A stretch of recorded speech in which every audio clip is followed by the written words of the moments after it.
Hello, Joe here. Today we're going to talk about relative motion of two particles. Now this is a big topic in dynamics. In fact, most of the problems you're going to do from now until the rest of the quarter are going to include some sort of relative motion. Luckily, it's also a fairly intuitive topic and the concepts and equations are not very complicated. So let's take a look. We're going to start off with a position you've probably all been in. You're cruising along the freeway going 60, and somebody speeds past you going 80. Now we want to look at this situation from two different perspectives. First off, from the perspective of a person standing on the side of the road. Now this person is watching both cars go by, and they both look like they're going really fast. Zoom, zoom. They fly by. However, to you, in car A, the car B looks like it's not really going that fast, right? It doesn't look like it's going 80. It looks like it's going 20 in comparison to your 60. That's called relative motion. It's going relative to you, it's going 20 miles per hour. So how can we quantify this and use it in our equations? We're going to start off by making what we call an Earth-fixed coordinate system, or a global coordinate system. You can think of that as a person standing on the side of the road. So this person is not moving, so they're fixed to the earth. We're going to use notation of capital X and capital Y to show that we have an Earth-fixed coordinate system.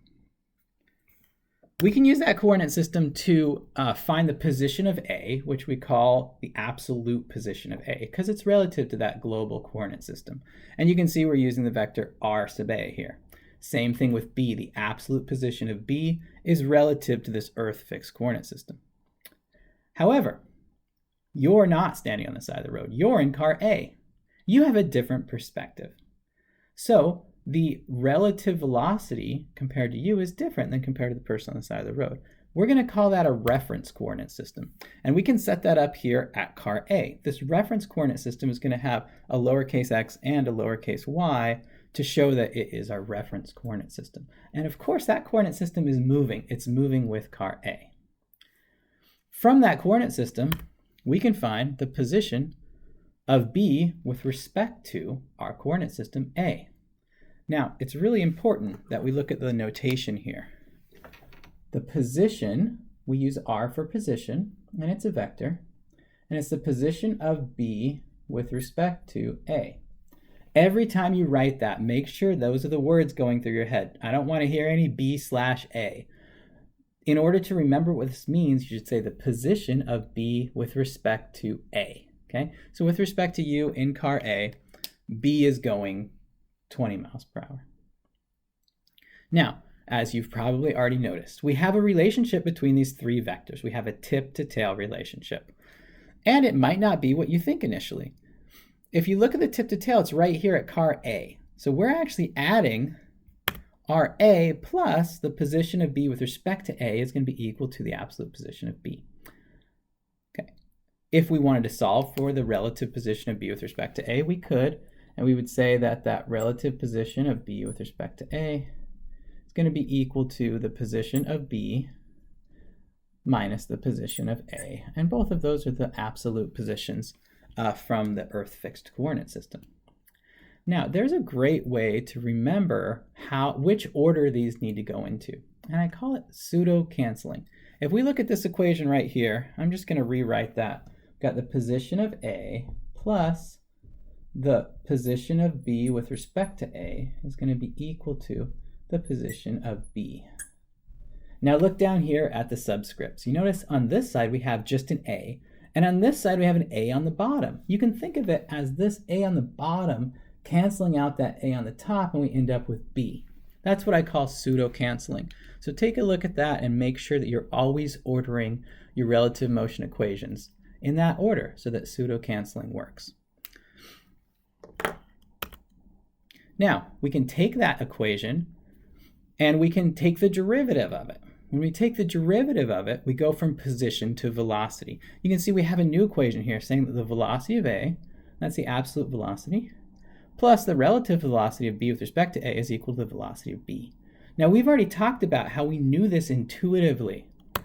In this situation, A is going 60 miles per hour, B is going 80, and the relative velocity of B with respect to A is that 20 miles per hour that adds together to make 80.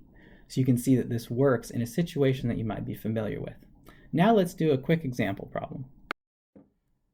Okay, for this example problem, again, we have two cars. We've got car A that's flying along the freeway, going 60 miles per hour, straight up. We've got car B that's on an off-ramp. Car B is going around a corner with a radius of r, which is given as 110 feet, and theta as 25 degrees. And we're supposed to find the speed of B with respect to A, or the relative velocity of B with respect to A. Now, how are we going to do that? Well, first, we're going to start off as we always do with writing our givens. And most of you have probably already noticed that we're given miles per hour. We need feet per second.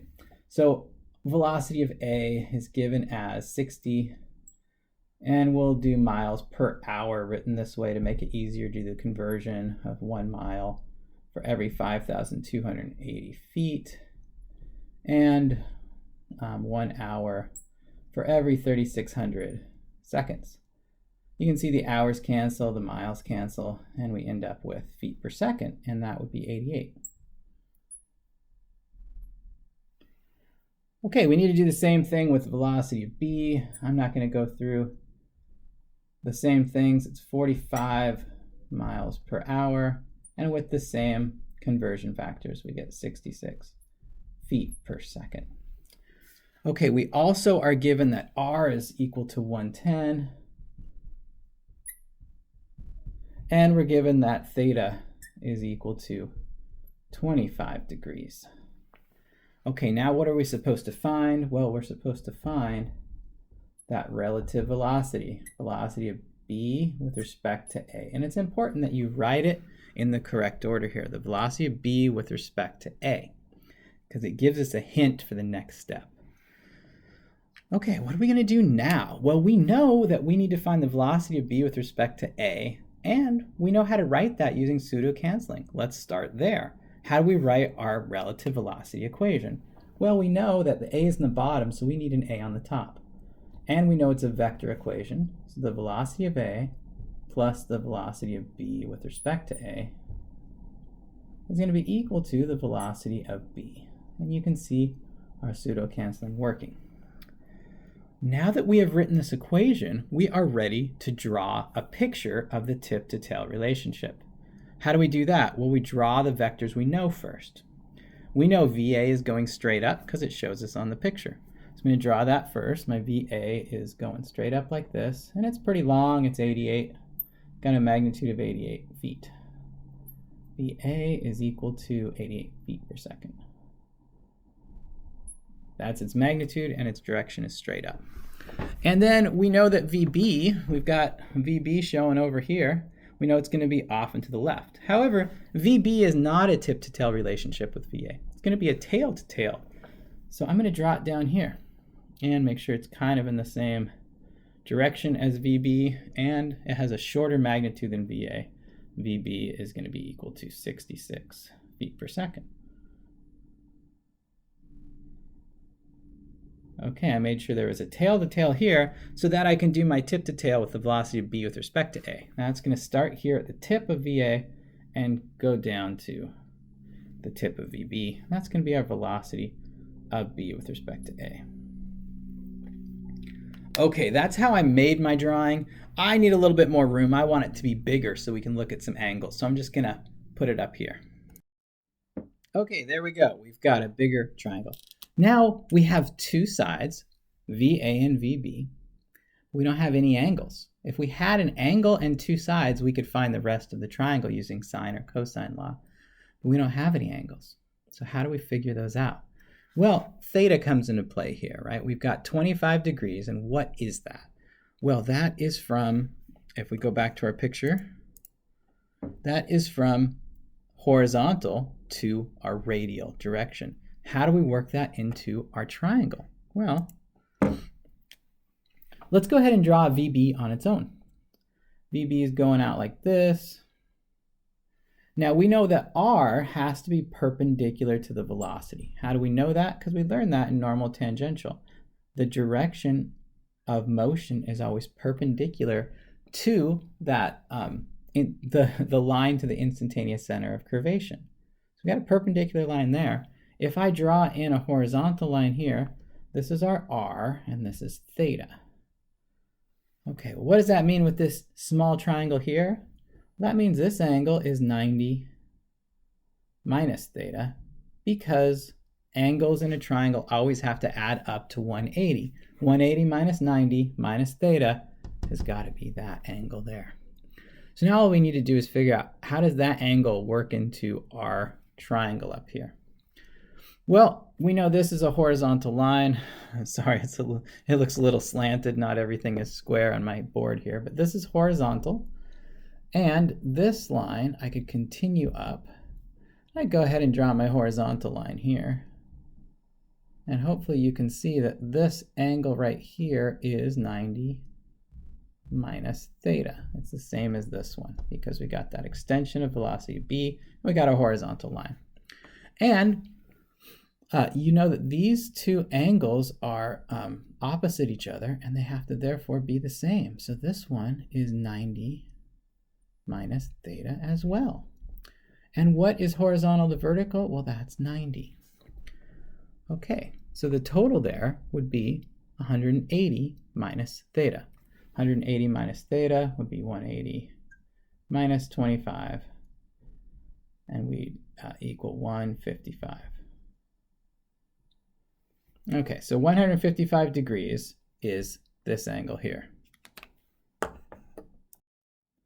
Okay, I just cleaned up the picture a little so that I can label this angle as 155 degrees, and that's this one.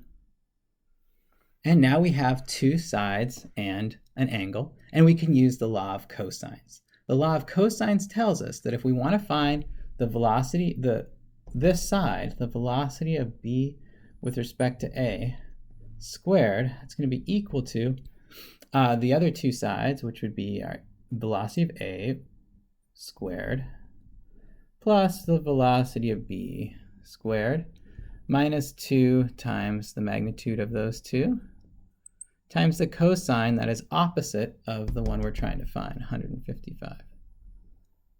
Okay, so we've got everything we need to solve that. We just need to plug some stuff in. And I'll do that here. It's equal to the square root of 88 squared plus 66 squared minus 2 times 88 times 66 times the cosine of 155 degrees. Okay, do that math, that gives you the velocity of b with respect to a is equal to 150.4 feet per second.